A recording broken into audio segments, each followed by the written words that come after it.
त्योहार न सिर्फ हमारे जीवन में उल्लास लाता है बल्कि बाजार को भी झूमने का मौका देता है। लेकिन त्योहार कोई भी हो, चीन के बाजार में ही चमक दिखती है। नमस्कार, मेरा नाम है मनीष भारती और आप देख रहे हैं संस्कृति IAS यूट्यूब चैनल। दोस्तों, आज के इस वीडियो में हम चर्चा करेंगे क्रिसमस के अवसर पर चीनी बाजार का बढ़ता एकाधिकार। किस तरह से चीन के बाजार का एकाधिकार क्रिसमस के अवसर पर बढ़ता जा रहा है। लेकिन उससे पहले आइए, आपके लिए एक सूचना है। सूचना यह है कि वो सारे लोग जो UPPCS प्रीलिम्स टेस्ट सीरीज देना चाहते हैं 2023 में, जिनको प्रीलिम्स देना है उनके लिए टेस्ट सीरीज है। 23 जनवरी 2023 से इसकी शुरुआत हो रही है। दिल्ली और प्रयागराज सेंटर पे दोनों ही जगह यह टेस्ट दिया जा सकता है। 15 टेस्ट इसमें रखा गया है, जिसमें 12 सामान्य अध्ययन के हैं और 3 जो है CSET का है। इसकी जो शुल्क तय की गई है वो केवल 6000 है। उसमें भी 3000 ही है उन छात्रों के लिए जो प्रथम 200 विद्यार्थियों में आएंगे, यानी कि 50% का डिस्काउंट है। तो आप अगर 50% का डिस्काउंट लेना चाहते हैं तो जल्दी से जल्दी करके 200 विद्यार्थियों में अपना नाम दर्ज कराएं। संस्कृति IAS के जो विद्यार्थी हैं उनके लिए केवल 2000 फी रखा गया है और वे सभी लोग जिन्होंने कभी भी UPPCS का मेंस दिया है उनके लिए यह टेस्ट सीरीज केवल 1000 रुपये में उपलब्ध होगा। चलिए आइए अब हम बढ़ते हैं अपने टॉपिक की ओर, चर्चा की ओर। और सबसे पहले चर्चा करते हैं कि यह खबर जो है सुर्खियों में क्यों है। देखिए, अभी ही क्रिसमस का त्यौहार बीता है तो UN कमट्रेड डेटाबेस के अनुसार चीन क्रिसमस ट्री लाइटिंग सेट, जो ये एक पेड़ होता है कृत्रिम, और लाइटिंग सेट जो होता है उसके वैश्विक निर्यात का लगभग अकेले 66% भागीदारी शेयर करता है। दूसरी ओर जो मोमबत्तियां होती है क्रिसमस के दौरान यूज होता है, और कृत्रिम जो प्राकृतिक पेड़ होते हैं, अगर इन सब को छोड़ दें तो अन्य क्रिसमस की जितने भी सजावट की सामान होते हैं उसका लगभग 90% निर्यात करता है। यहाँ ध्यान देने की बात है, इस 2 प्रोडक्ट को छोड़कर बाकी इस त्यौहार में जितने भी सजावट की सामान होती है चीन उसका अकेले 90% तक वैश्विक बाजार में निर्यात करता है। ये बहुत बड़ा आंकड़ा है। अब एक नज़र डालते हैं कि क्रिसमस बाजार में चीन का प्रभुत्व जो है वो कैसे बढ़ रहा है। देखिए, यह 2020 का एक डेटा है। इसके अनुसार क्या जो है, चीन 87.6% जो है एक्सपोर्ट क्रिसमस डेकोरेशन के लिए करता है। ध्यान देने की बात है, चीन अकेले पूरी वैश्विक दुनिया में 87.6% क्रिसमस डेकोरेशन के लिए निर्यात करता है। ये 2020 के डेटा के अनुसार। अगर आप इसको वैल्यू में कन्वर्ट करें, मूल्य में कन्वर्ट करें, तो ये 6.62 बिलियन अमेरिकी डॉलर तक पहुंच जाता है। अब देखते हैं कि चीन के अलावा और कौन सी वैश्विक अर्थव्यवस्था है जिसका क्रिसमस के सजावटी सामानों का व्यापार अधिक होता है। देखिए, चीन के बाद दूसरे नंबर पे आता है नीदरलैंड, और वह केवल 3.9% ही एक्सपोर्ट कर पाता है। कहाँ ये 87 और ये कहाँ 3.9%। उसके बाद भारत और पोलैंड का नंबर आता है। ध्यान रखिए कि ये केवल 0.9% और 0.9% के साथ है, यानी कि 1% भी एक्सपोर्ट इनका नहीं है क्रिसमस पे। Hong Kong 0.5%, Belgium 0.4%, UK 0.3%, Thailand 0.4%, Germany 0.8% और वहीं अमेरिका 0.8% है। और इस सब के अलावा ये जो प्रमुख वैश्विक दुनिया है, अर्थव्यवस्था है, इसके अलावा जो रेस्ट ऑफ द वर्ल्ड है, बाकी सभी अर्थव्यवस्थाओं को मिला दीजिए तो वह केवल 3.4% ही एक्सपोर्ट करता है क्रिसमस के सजावटी सामानों का। तो इससे आप ये समझ सकते हैं कि क्रिसमस के त्यौहार पर चीन की अर्थव्यवस्था की पकड़ कितनी अधिक मजबूत है।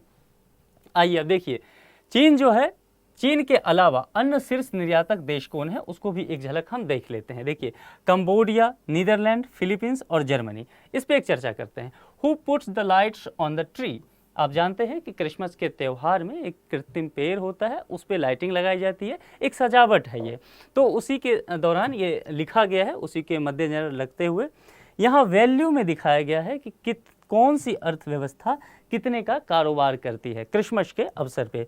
तो चाइना का आप देखेंगे ये अमेरिकी डॉलर में दिखाया गया है और मिलियन में। तो चाइना जो है 10,946 मिलियन अमेरिकी डॉलर का कारोबार करता दिख रहा है। वहीं कंबोडिया 379 मिलियन अमेरिकी डॉलर, और नीदरलैंड 358 मिलियन अमेरिकी डॉलर का, और 108 मिलियन डॉलर फिलीपींस, और 105 मिलियन अमेरिकी डॉलर जर्मनी का है। तो इससे आपको ये अंदाज़ा लग जाएगा कि इसके चीन के अलावा जो बाकी देश हैं जो वैश्विक अर्थव्यवस्था में अपनी पकड़ रखते हैं, उनकी हिस्सेदारी चीन के सामने बहुत कम हो जाती है, और यूएस, भारत जैसे देश तो उसके सामने कहीं टिकते ही नहीं हैं। अब देखिए क्रिसमस बाजार में संभावनाएं क्या हैं।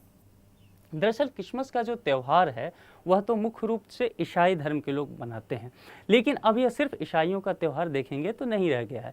सभी देशों के लोग, सभी धर्मों के लोग बड़े उल्लास के साथ मनाते हैं। जैसे आप दिवाली अब देखेंगे, कहने को तो हिंदुओं का त्यौहार है, लेकिन हर जगह हर देश के लोग अब इसे मनाने लगे हैं। तो क्रिसमस के साथ भी वही है। इसके कारण क्या हुआ है, क्रिसमस का जो व्यापार बढ़ा है इस त्यौहार पे, जो वैश्विक अर्थव्यवस्थाएं जो है उसमें जो चमक दिखती है वह क्रिसमस के बाजार से काफ़ी बढ़ जाती है। अब देखिए 2021 का एक डेटा लीजिए। वैश्विक क्रिसमस बाजार का मूल्य 5.52 बिलियन अमेरिकी डॉलर था 2021 में। अगर यहाँ आप ये डेटा देखेंगे तो इस डेटा में ये दिखाया भी गया है। यहाँ ईस्वी के आधार पर दिखाया गया है किस सन में क्या होगा। दरअसल ये अनुमान लगाया गया है कि 2018 से लेकर के 2030 तक क्रिसमस का बाजार ऐसा हो सकता है। यहाँ दिखाया गया है कंट्री को कि किस कंट्री का कितना कंट्रीब्यूशन होगा। तो 2021 में देखिए अनुमान लगाया गया है कि क्रिसमस बाजार का जो मूल्य है वह 5.52 बिलियन अमेरिकी डॉलर था। यदि ये बढ़ता है, देखिए 30 तक हम लेके चलते हैं कि 2030 तक, अभी 8 साल हैं, तो वहाँ तक जो है टारगेट किया गया है। यदि यह 3.54 की दर से भी बढ़ता है तो 7.53 बिलियन अमेरिकी डॉलर तक पहुंच जाएगा तब, जबकि यह केवल 3.54% से बढ़ता है। अगर दर बढ़ने की इससे ज़्यादा रही तो यह और भी आंकड़ा बढ़ेगा, और इसमें चीन की हिस्सेदारी बढ़ती ही जा रही है। अब हम देखते हैं कि हमने देखा कि चीन की जो है लगभग 87% निर्यात है क्रिसमस के अवसर पे। तो देखते हैं कि क्या चीन में क्रिसमस जो ईसाई धर्म के लोग हैं उनकी जनसंख्या क्या बहुत अधिक है। एक बार उसकी जनसंख्या को धर्म के आधार पे हम देख लेते हैं। चीन में धार्मिक समुदायों की संख्या क्या है, चलिए इस पे एक नज़र डालते हैं। देखिए चीन में जो है गैर धार्मिक लोग हैं वह लगभग 50% लोग हैं, यानी कि 49.58 गैर धार्मिक लोग हैं, यानी कि आप पॉपुलर भाषा में लोकप्रिय ढंग से इसे नास्तिक कह सकते हैं। तो चीन की लगभग आधी आबादी जो है वह किसी भी ईश्वर के सत्ता में यकीन नहीं रखती है। उसके बाद जो 28.5% लोग हैं वह चीनी धार्मिमिक समुदाय के लोग हैं। 2% यहाँ मुसलमान हैं, और जो पारंपरिक निर्जातीय लोग हैं वह 4.29%। बौद्ध धर्म को मानने वाले लोगों की संख्या यहाँ पर 8.38% है, और वहीं ईसाई की केवल संख्या आप देखिए 7.25% है। ईसाई धर्म के लोगों की संख्या केवल 7.25% है। लेकिन क्रिसमस पर अगर आप सजावटी सामानों की आप खरीदारी को लेकर के देखेंगे, अर्थव्यवस्था पे निर्यात को लेकर के देखेंगे वैश्विक स्तर पर, तो वह चीन का कितना पड़ता है, 87% के लगभग में। तो ये समझने की जरूरत है कि जनसंख्या इतने कम होने के बावजूद भी चीन का दूसरे देशों पे, जितने भी एशियाई देश हैं या बाकी अलग दुनिया है पूरी वैश्विक स्थिति पे, चीन एक्सपोर्ट करता है अपने मटेरियल को। डिस्ट्रीब्यूशन अब देखते हैं हम, जो डिस्ट्रीब्यूशन किसका, क्रिश्चियन का, कहाँ पे, इंडिया में। यहाँ से हम भारत के परिप्रेक्ष्य में इस पूरी चर्चा को लेकर चलते हैं। अभी तक हमने चीन को देखा, अब हम भारत को चीन के सापेक्ष में लेकर के चलेंगे। तो उससे पहले एक नज़र डाल लेते हैं कि जो क्रिश्चियन लोग हैं वह भारत में कितने हैं, और वह हम स्टेट वाइज देख लेते हैं कि किस राज्य में क्रिश्चियन की संख्या कितनी है, उसका परसेंटेज के आधार पर निकाल लेते हैं। देखिए 1% से भी कम क्रिश्चियन हैं कहाँ कहाँ, जो पश्चिमी घाट है हमारा वहाँ, ये जो नॉर्थ इंडिया है, पूर्वी भाग भी आप ले लीजिए, ये बंगाल भी, और जो पहाड़ी राज्य हैं यहाँ भी, यहाँ 1% से भी कम इनकी आबादी है क्रिश्चियन की।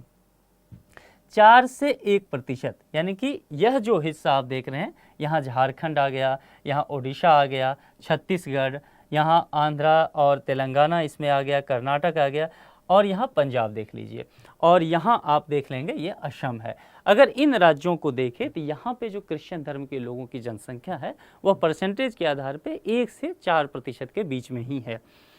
5 से 9% आप ये जो देख रहे हैं ब्लू, डार्क ब्लू देख रहे हैं, तमिलनाडु पड़ता है। यहाँ 5 से 9% क्रिश्चियन जनसंख्या पूरी जनसंख्या की इतनी ही पाई जाती है।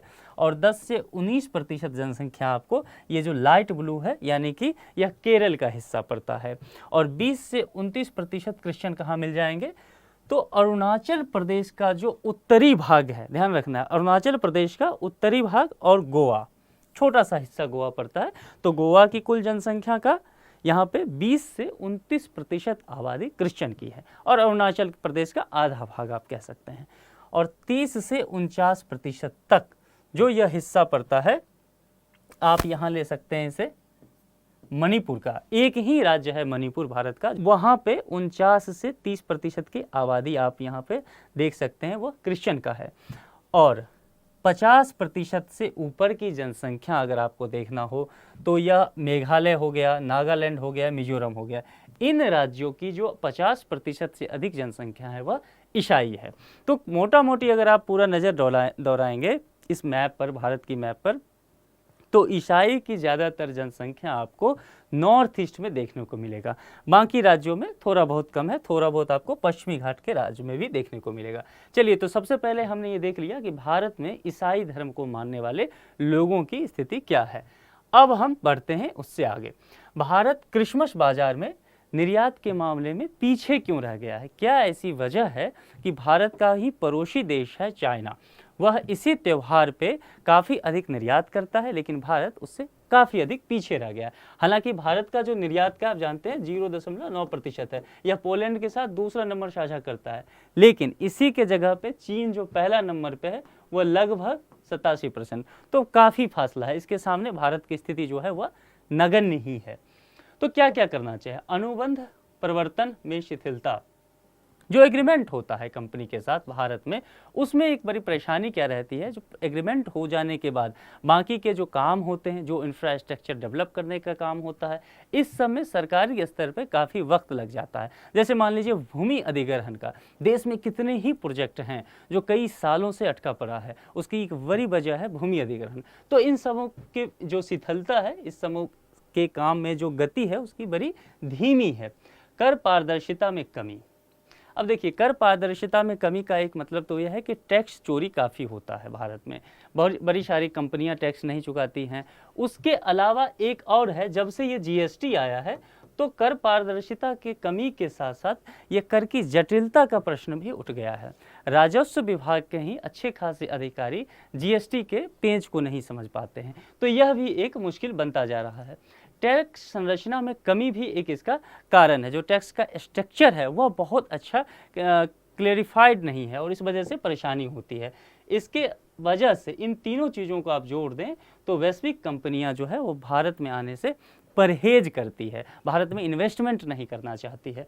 ऑपरेशनल कॉस्ट भारत में काफ़ी बढ़ जाता है, जो कच्चे सामान की कीमत है, और जो चूँकि भारत में क्या होता है, बहुत सारे जो कच्चे सामान हैं वह बाहर से एक्सपोर्ट करना पड़ता है, तो जो कॉस्ट होता है वह बढ़ता है और फाइनली ऑपरेशन कॉस्ट बढ़ जाता है। उससे क्या होगा, प्रोडक्ट का कॉस्ट बढ़ जाएगा। मान लीजिए कि एक क्रिसमस ट्री है, भारत उसको बना रहा है 1500 रुपया में, ठीक है, वहीं चाइना जो है इसे बना लिया है 800 रुपया में। अब एक्सपोर्ट किया गया बाकी के दुनिया में, तो बाकी के लोग जो हैं, यूरोप के हैं या कहीं और के भी, किसी भी कंट्री के, वो किसका प्रोडक्ट खरीदना चाहेंगे? जाहिर सी बात है चाइना का खरीदेंगे, क्योंकि इसका ये प्राइस कम पड़ता है। तो चूँकि ऑपरेशनल कॉस्ट जो है चाइनी प्रोजेक्ट का कम पड़ता है, इस बात को भी समझने की ज़रूरत है। दूसरा है कुशल श्रमिकों की कमी। कोई भी जो इंडस्ट्री लगता है, कहीं भी जो इंफ्रास्ट्रक्चर, अर्थव्यवस्था जिन चीज़ों पे टिकी होती है वह 4 चीज़ है, इसको समझ लेते हैं। देखिए, पहला तो एक चीज़ है वह है लैंड, यानी कि भूमि होना चाहिए। दूसरा, भारत के पास भूमि है, हाँ बिल्कुल भारत के पास भूमि है, हमारी अपार जनसंख्या है, लेकिन इसके बावजूद भी हमारे पास विशाल भूभाग भी है। दूसरा पड़ता है लेबर। लेबर क्या भारत के पास है? हाँ, हम मानते हैं कि लेबर भारत के पास है, हमारे पास जो है एक विशाल युवा वर्ग है, लेकिन यहाँ एक समस्या है, यह लेबर जो है वह स्किल नहीं है, कुशल श्रमिक की कमी है। इन्हें टेक्नोलॉजी की जानकारी नहीं है। अब जब इन्हें स्किल नहीं होगा तो यह काम सही ढंग से नहीं कर पाएंगे, तो वैश्विक कंपनियां जो आएगी इनकी भर्ती भी नहीं करेगी। यहाँ एक समस्या बनी रह जाती है। तो जहाँ पर स्किल्ड लेबर होगी कंपनी चाहेगी कि हम वहीं जाके इन्वेस्टमेंट करें। तीसरा जो यहाँ पे पड़ जाता है वह है कैपिटल का। किसी भी इंडस्ट्री को लगाने के लिए आप देखिए अर्थव्यवस्था के लिए 4 चीज़ जरूरी। तो तीसरा कैपिटल, कैपिटल में 2 चीज़ें आ जाएगी आपको, आप यहाँ समझ लीजिए। कैपिटल का जो एक चीज़ पड़ जाता है वो है टेक्नोलॉजी, ठीक है, और दूसरा क्या पड़ता है इन्वेस्टमेंट, यानी कि जो मनी है, जो मनी है प्राइस है उसकी ज़रूरत पड़ती है, ठीक है, इन्वेस्टमेंट। तो भारत के पास टेक्नोलॉजी बहुत आधुनिक तो नहीं है भारत के पास, और दूसरा इन्वेस्टमेंट भी बहुत अधिक नहीं है। तो इन सब कारणों से हमारा ऑपरेशनल कॉस्ट बढ़ता चला जाता है, और आधुनिक तकनीक की कमी, निवेशकों की उदासीनता भारतीय बाजार के तहत, ये हमारे लिए और परेशानी को बढ़ा देता है। चलिए अब आगे देखते हैं, भारत कैसे क्रिसमस बाजार के निर्यात में अपनी भागीदारी बढ़ाए। क्या कदम भारत उठाए, ये हमें पता है कि हम बहुत पीछे रह गए हैं, जबकि हमारा अपना बाजार बहुत बड़ा है, लेकिन उसके बावजूद भी हम चीन के मुकाबले काफ़ी पीछे छूट चुके हैं। तो हम क्या ऐसे कदम उठाएं कि हम मुकाबले में आ सके कम से कम। देखिए अभी का जो पिछले 5-7 साल का समय है ना, वो यूएस और चीन का ये व्यापार युद्ध चल रहा है, ट्रेड वार इन दोनों के बीच चल रहा है।